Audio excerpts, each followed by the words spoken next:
Programa Os Pingos nos Is, cobertura especial, Supremo Tribunal Federal, começando essa fase de interrogatório dos réus que são acusados de planejarem um golpe de Estado.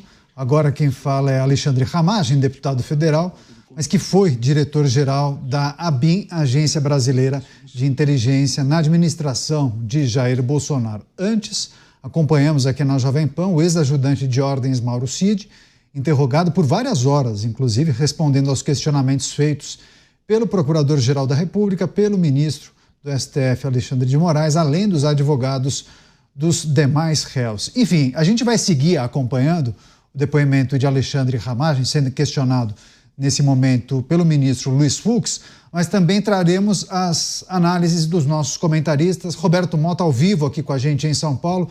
Mota, vários aspectos, para a gente analisar. O que mais lhe chamou a atenção no depoimento de Mauro Cid, ex-ajudante de ordens, enfim, o que é preciso ser considerado nesse momento?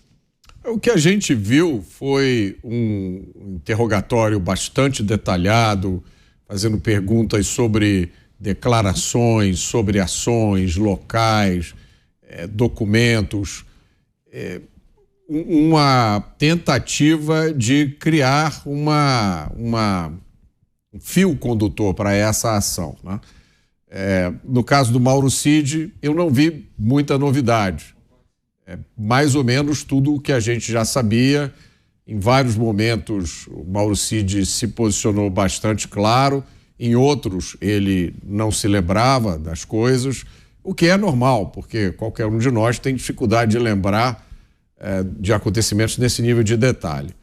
Aqui no caso do Ramagem, ele também está sendo confrontado com uma série de documentos e está dando explicações sobre envolvimento ou não da ABIN, uso da ABIN para levantar informações. De novo, nada de novo, não há nenhuma novidade aqui.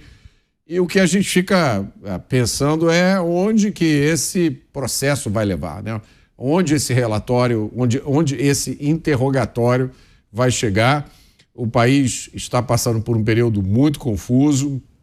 É difícil a gente olhar para esses processos que estão acontecendo e imaginar que isso vai levar o Brasil para um lugar melhor. Eu vejo aí uma mistura de várias questões, né? Principalmente uma questão política. Eu continuo achando que o tribunal não é o melhor lugar para se resolver questões políticas. Isso está tudo misturado nesses inquéritos aí. Muitas vezes parece que o que está sendo feito é um julgamento, não de uma tentativa de golpe, mas um julgamento das pessoas de uma forma geral do governo passado. Está tudo muito misturado aí. Eu tenho dificuldade de ver como o Brasil vai sair dessa confusão. Iniciada a fase de interrogatório aqui no Supremo Tribunal Federal, as figuras que são acusadas de supostamente planejarem um golpe de Estado. E, nesse momento, quem fala é Alexandre Ramagem, é deputado federal, mas foi o chefe da ABIN, diretor-geral da ABIN, Agência Brasileira de Inteligência, na administração de Jair Bolsonaro. Chama agora o Luiz Felipe Dávila, que também acompanha desde as primeiras horas da tarde, primeiramente o depoimento de Mauro Cid, ex-ajudante de ordens, e agora Alexandre Ramagem. Você, Dávila, seja bem-vindo, viu? Ótima noite a você. É importante só a gente lembrar a nossa audiência que Mauro Cid fechou um acordo de delação premiada. Então, o que ele revelou no dia de hoje precisa corresponder ao que foi dito à Polícia Federal. Enfim, o que mais lhe chamou a atenção, a versão dele parece comprometer algumas figuras, algumas pessoas, Dávila? Boa noite, Caniato, a nossa audiência. Eu vi a declaração de Mauro Cid uma resposta sempre técnica, às vezes não se recordando, e na verdade era uma colocação para tentar ali mostrar o que ele se recordava de fatos em medidas importantes na história. Eu não vi ali nada diferente muito do que já foi dito nos seus depoimentos para a Polícia Federal, para a própria Procuradoria e para o próprio ministro Alexandre de Moraes. Agora, o que me chama a atenção um pouco é o depoimento do deputado Ramagem. De um lado, ele mostrando que, como chefe da ABIN, é uma pessoa que sempre prezava pelas instituições, sempre defendia as instituições, mas as suas mensagens pessoais eram altamente comprometedoras, ou seja, eu vejo uma dissonância entre o que ele pensava no que ele diz no privado e a sua justificativa como atuação como diretor-geral da ABIN. Então, isso é algo que certamente vai alimentar vários questionamentos, né? Então, apesar de ele dizer que não enviou as mensagens, tal, que aquilo era notas de cunho pessoal, elas são notas de cunho pessoal, mas altamente preocupante o seu entendimento do que era o sistema eleitoral, do que é a questão das urnas eletrônicas. Então, me chamou muita atenção a mim essa diapasão, essa assimetria, essa dissonância entre a sua visão pessoal dos fatos e a sua justificativa, sempre respondendo às perguntas como um diretor-geral, que era uma pessoa que, de certa forma, está ali representando a instituição ABIN e respeitando as demais instituições, coisa que eles contestam um pouco na sua visão privada. Interrogatórios com os acusados de integrarem o chamado núcleo principal da suposta tentativa de planejar um golpe de Estado. Cristiano Beraldo também ao vivo com a gente. Você, Beraldo, suas ponderações. Tivemos o interrogatório com Mauro Cid e agora Alexandre Ramagem. Boa noite, Caniato. Boa noite, Dávila, Mota, e boa noite à nossa audiência que prestigia diariamente os Pingos nos Is.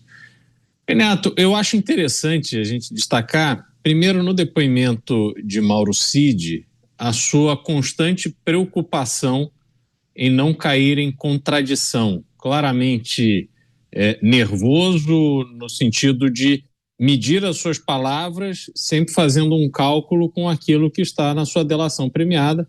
A gente precisa lembrar, e aliás isso foi inclusive objeto de arguição ali em um determinado momento, que Mauro Cid teve uma conversa privada revelada em que ele declarava que havia sido pressionado para falar determinadas coisas em sua delação premiada. Então, caso caia em contradição, uma vez que ele teve o benefício da delação premiada, ele obviamente pode perder esses benefícios e ser preso novamente. Em relação a Alexandre Ramagem, ele é um delegado da Polícia Federal, bastante habituado a esses momentos de tensão. Ele tem demonstrado ali um conhecimento profundo desse processo, as suas declarações, os documentos, faz referência, por vezes diz que o documento a qual se refere o ministro Alexandre de Moraes não está no processo, enfim. Então ele é bastante preparado e tentando passar uma segurança, tentando passar uma firmeza, mesmo diante de uma situação em que, como destacou bem o Dávila, é difícil você dizer que aquelas anotações são anotações que ele não discutiu aquilo com ninguém, são opiniões bastante firmes em relação a determinados assuntos que são objeto desse processo. Agora, tem duas outras questões importantes para serem declaradas. Primeiro, eu acho não só um constrangedor, mas também uma demonstração do que é a nossa justiça hoje, quando se tem depoimentos que tratam de um possível plano para prender e documentos que criticam, que tecem críticas diretas ao ministro e seus familiares, e o próprio ministro conduz esse processo, esse julgamento. E isso, obviamente, gera um sentimento diferente do julgador, o que é natural do ser humano. Não me parece razoável que o juiz que era o objeto de uma eventual prisão, enfim, era isso que se discutia ali, segundo o depoimento de Mauro Cid, ele próprio esteja ali ouvindo os depoimentos e atuando, né, como o relator desse processo. Então, eu acho que isso demonstra o que é a justiça brasileira hoje, né, o ponto que chegamos. Esse julgamento deveria ser conduzido por aqueles juízes que não estão citados. Caso contrário, você desperta uma tendência a suas emoções pessoais interferirem no julgamento da lei, que é o que basta. E outra coisa que eu queria destacar é que há uma confusão, ao que parece. Eu não sou advogado, mas há uma confusão, ao que parece, no que diz respeito a opiniões e aos atos. Você não pode pegar uma opinião, por mais que seja uma opinião absurda, por mais que seja uma opinião dura, é uma opinião. As pessoas têm que ter a liberdade de terem a sua opinião. Mas ter opinião não pode ser criminalizado e é preciso se ater aos atos concretos que estejam em desacordo com a lei. E me parece que há ali um caminho para usar de determinadas opiniões para colocar os réus numa posição de cometimento de crime, e é preciso ter muito cuidado em relação a isso. Pois é, foi na parte final, inclusive, do depoimento de Mauro Cid, dizendo ao ministro do Supremo que militares o xingaram em uma reunião, e aí ele acabou justamente questionando em relação a esse momento. Olha só, vamos acompanhar mais a manifestação, possivelmente do advogado de Alexandre Ramagem. Daqui a pouco a gente volta e traz outras análises com os nossos comentaristas. Vamos seguir acompanhando a fala, neste momento, do advogado de Alexandre Ramagem. Após outubro de 22, como foram os seus meses, assim, sua perspectiva pessoal e profissional, sobretudo em novembro e dezembro de 2022? Por favor. Sim, em março de 2022, eu me afastei, fui exonerado em 30 ou 31 de março para concorrer ao pleito eleitoral a deputado federal no Rio de Janeiro. Tirei licença para eleitoral, fiz pré-campanha e campanha. Todos nós sabemos como é árduo, difícil o trabalho numa campanha eleitoral. E eu, que não era muito conhecido, é uma campanha que você tem que realmente se dar à população, viajar, mostrar quem é, mostrar seus propósitos, trabalhar. E, felizmente, eu fui eleito deputado federal e não fui dos mais votados. O Rio de Janeiro tem 46 deputados, eu fui ali pelo 30 e pouco, mas eu tive a grande vitória de ter votos em todos os municípios do Rio de Janeiro. Isso demonstra um trabalho que foi feito de credibilidade. Eu não tive contato mais com a administração pública, nem de alto nível, nem como servidor público. Eu me dediquei exclusivamente, não tive contato, não estive em reuniões, não estive em planejamentos, não estive em nenhum desses momentos. Após o pleito eleitoral, eu ainda, para o segundo turno, eu me mantive no Rio de Janeiro. E nas eleições era mote de alguns deputados falar de urnas eletrônicas, não foi o meu, eu não toquei no assunto urnas eletrônicas. E continuei no segundo turno para auxiliar, dar a minha contribuição ao segundo turno no Rio de Janeiro, ao candidato a presidente, o Jair Messias Bolsonaro. Com a derrota, eu tenho residência no Rio, tenho residência aqui em Brasília. No ano eleitoral de 2022, as minhas filhas ainda estavam estudando aqui em Brasília. Eu retornei a Brasília não apenas por causa disso, mas porque eu já não estava mais na BIM e acabou minha licença eleitoral. Eu me apresentei na Polícia Federal e cumpri meu serviço na Polícia Federal algumas semanas, tirei uma parcela de licença capacitação e tirei férias em janeiro. Eu me dediquei em dezembro a montar meu gabinete, é uma virada de chave completamente, todos devem presumir isso, e montar o gabinete em Brasília, você precisa do componente técnico, administrativo, eu me dediquei muito a essa questão. É isso. Excelência, obrigado. Sem mais perguntas. Agradeço, doutor Paulo Renato. Eu passo, na sequência, a palavra ao doutor Demóstenes Torres. Sem perguntas, excelência. Agradeço, doutor Demóstenes. O doutor Elmar Novak. Sem perguntas, excelências. Obrigado. Agradeço, doutor Elmar. Doutor Matheus Milanês. Sem perguntas, excelência. Obrigado. Agradeço, doutor Celso Vilardi. Sem perguntas, excelência. Agradeço, doutor Andreu Farias. Sem perguntas, excelência. Agradeço, doutora Milena Gaudiano. Boa noite, Excelência. Boa noite, ministro Luiz Fux, doutor Paulo Gonet, colegas advogados e demais presentes. 100 perguntas também pela defesa do general Braga Neto. Então, eu agradeço ao doutor Paulo Renato Garcia Sintra Pinto, agradeço ao senhor Alexandre Ramagem. Muito obrigado, senhor. São 10 para as 8, nós não vamos iniciar aqui mais um interrogatório, porque aí nós poderemos progredir muito no horário. Então, nós vamos encerrando os interrogatórios na data de hoje. Eu suspendo a presente audiência, vamos retomar amanhã, conforme já previamente agendado, dia 10/6, às 9 horas, onde continuaremos com os interrogatórios da ação penal 2668, começando pelo réu Almir Garnier Santos.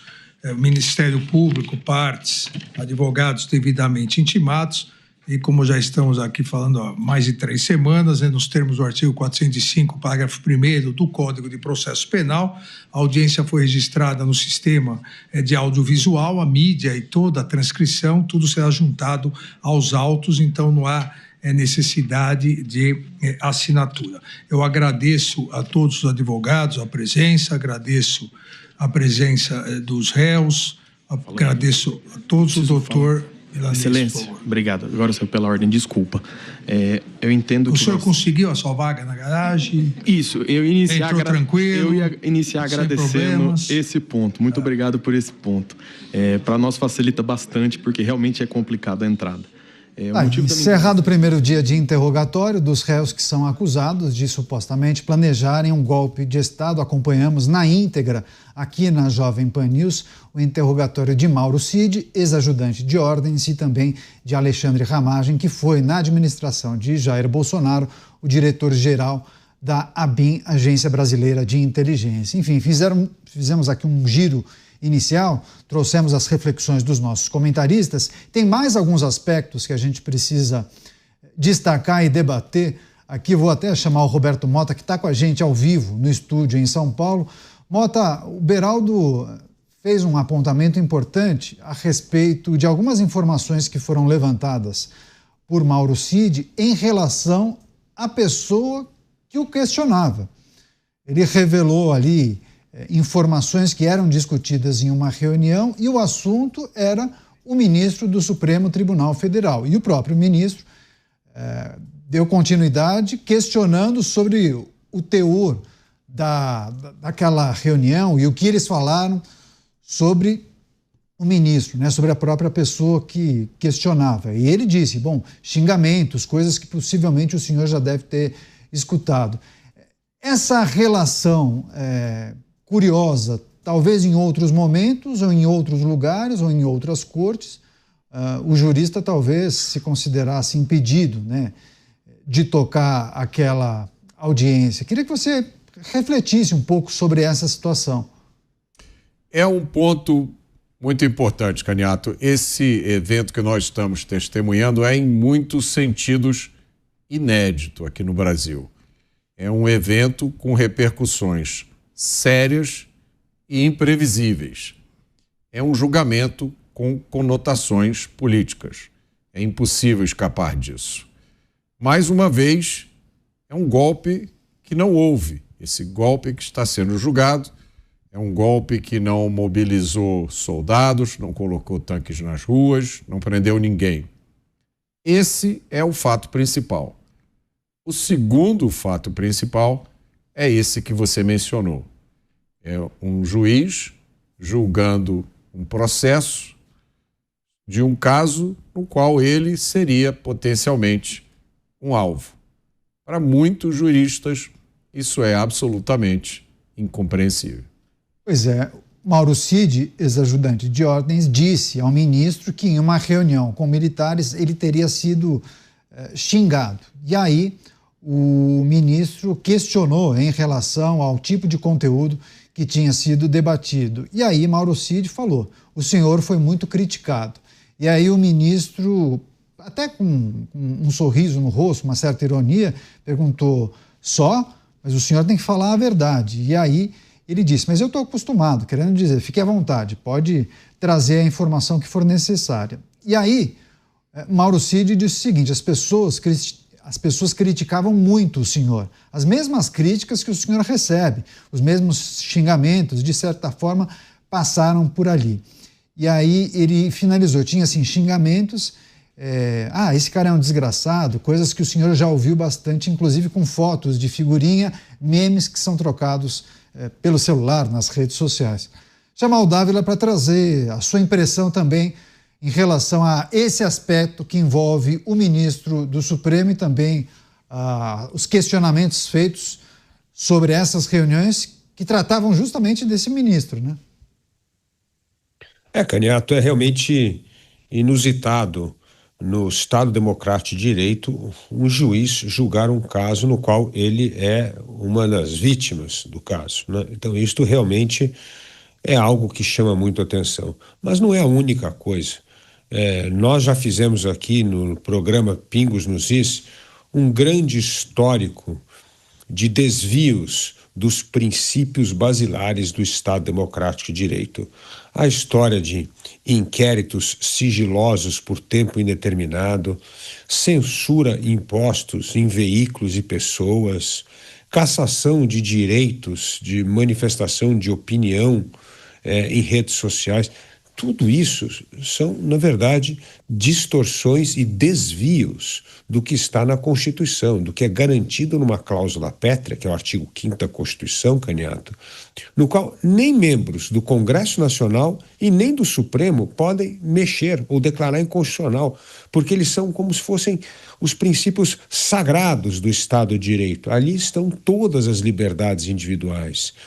E essas liberdades individuais foram colocadas nessa cláusula pétrea, que é impossível de ser alterada, modificada ou declarada inconstitucional, justamente porque ela retrata o trauma de um país que viveu durante tanto tempo sob um regime autoritário. Então era um país que voltou a respirar a liberdade, a democracia, e fez questão de blindar isso de relativismo político ou relativismo jurídico. E, infelizmente, essa cláusula sagrada vem sendo tratada com esse relativismo, tanto político como jurídico, que choca a sociedade. Então, isso realmente ainda é um aspecto muito negativo de um processo que, infelizmente, mostra que a cláusula pétrea da Constituição brasileira continua a ser violada. Pois é, são 8 acusados de integrarem esse núcleo principal da suposta tentativa de golpe. No dia de hoje, 2 interrogatórios: Mauro Cid, ex-ajudante de ordens, e Alexandre Ramagem, que é o ex-diretor-geral da ABIN. Nos próximos dias, a partir de amanhã, claro, acompanharemos os demais réus. Almir Garnier, que é o ex-comandante da Marinha, Anderson Torres, ex-ministro da Justiça, Augusto Heleno, que é o ex-ministro do GSI, depois Jair Bolsonaro, ex-presidente, possivelmente entre quarta e quinta-feira, Paulo Sérgio Nogueira, ex-ministro da Defesa, e Walter Braga Neto, ex-ministro e ex-vice na chapa de Jair Bolsonaro. Beraldo, assim, foi um depoimento muito longo, por exemplo, de Mauro Cid, né? Você fez essa observação sobre as contradições. Acredita que em algum momento houve nitidamente um erro por parte de Mauro Cid, informações desencontradas? Ele caiu em contradição em algum momento? Muitas pessoas apontaram que as perguntas feitas em relação aos depoimentos da Veja, né, os áudios vazados na revista Veja, esse talvez tenha sido um momento em que ele transpareceu um certo nervosismo. Queria que você trouxesse as suas impressões em 1 minuto e meio. Neto, me parece que em vários momentos esse nervosismo ficou evidente, mas ao mesmo tempo me parece que não há ali uma vontade de expor essas contradições. E aí há, claro, a expectativa de que a tese da Procuradoria-Geral da República se confirme, ou seja, que houve ali uma discussão desse golpe de Estado que tentou ser concretizado no 8 de janeiro. Resumidamente, a tese é essa, e há ali ao que parece, uma aparente disposição para que essa tese seja confirmada. Então, o depoimento de Mauro Cid é fundamental para isso e não haverá uma forçação de barra para que ele seja pego na contradição. Mas tem um outro lado também, quer dizer, as pessoas que viveram determinados momentos que estão sendo agora objeto dessa avaliação e busca dos pormenores, não necessariamente guardaram todos os detalhes. É muito difícil pegarmos nós aqui, qualquer pessoa, dizer, olha, há 3 anos, quando você foi tomar um café e você encontrou uma pessoa que estava saindo do elevador, você disse, olá, boa tarde, ou boa tarde, como vai? Então, assim, é muito difícil você chegar nesses pormenores e as pessoas, às vezes, falam uma coisa, às vezes falam outra, isso é natural do processo. Mas, Caniato, de novo, eu acho que, pelo que a gente viu hoje, há um excesso de dedicação de tempo para buscar opinião das pessoas, dos envolvidos, e eu não vi um grande esforço nos detalhes necessários para materializarem um cometimento de crime efetivo. Isso ainda precisa acontecer nos próximos depoimentos.